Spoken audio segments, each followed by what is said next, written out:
trends. We have shoulder months at the airport, like so seasonal trends drops off every single year. In February, we had our peak load factor, so out of the available seats, we had the most sold. 90% of the seats were sold in February, so really solid numbers that the airlines like to see. Into the spring, February is late winter. Into the spring and into the summer, we started getting more of the frequencies. In May, they added the 5th flight. We ended up having a 7th flight in the August month, and here into September, and even we're dropping back down to 6 here in October.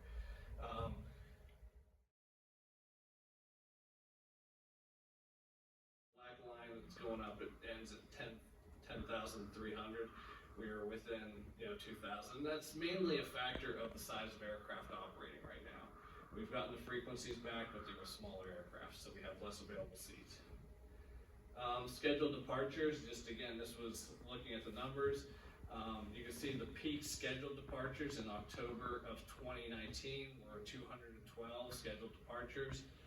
When this slide was created, we were at 206, so we were right there with the scheduled departures, just with the smaller airplanes, so we had less available seat miles. Total passengers by month. Again, our peak month for passengers was in October of 19, and that's you'll see the 19,844 number.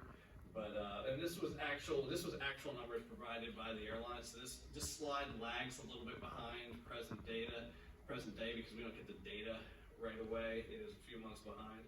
But whenever in the springtime, we had 12,368 passengers on our actual seats.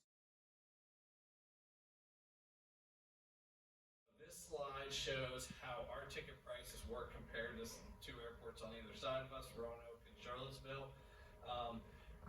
When there are more seats available, there are more cheap seats available. So we only have 50-seat airplanes operating right now. Whenever we have the CRJ 900s that have 72 seats, they have, just if you look at metrics, they have cheaper seats on them. We have less of those right now, so you'll see on the slides, you will notice a bump in our prices, but that's just because we have less seats to sell. So once they sell up, supply and demand.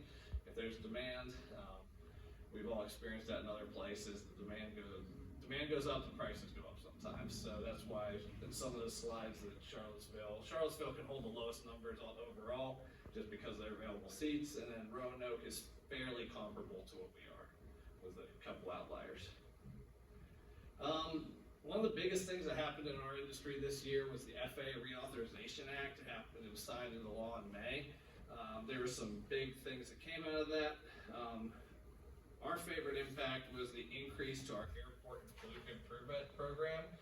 Most of the funding, all the funding at the airport is generated by user fees and grants. So the FAA gives us grants, the state gives us grants, and then we have our local user fees. So the AIP program, the Airport Improvement Program, the FAA and the Reauthorization Act of this year increased how much money all the airports across the board are getting, as well as the percentages that they contributed. So that was something that we took back and we're pretty happy about.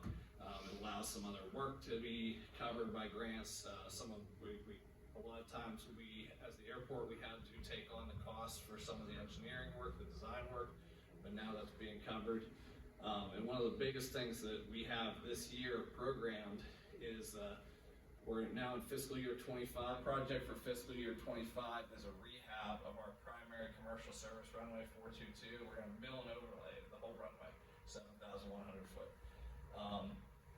The bids came in over $15 million, and we've gotten $14 million in discretionary funds from the federal government to cover that cost. So there will still be some local match and some state match, but it's great to hear a $15 million project. We have $14 million coming from the feds. So again, we thank everyone for the Reauthorization Act that was signed in.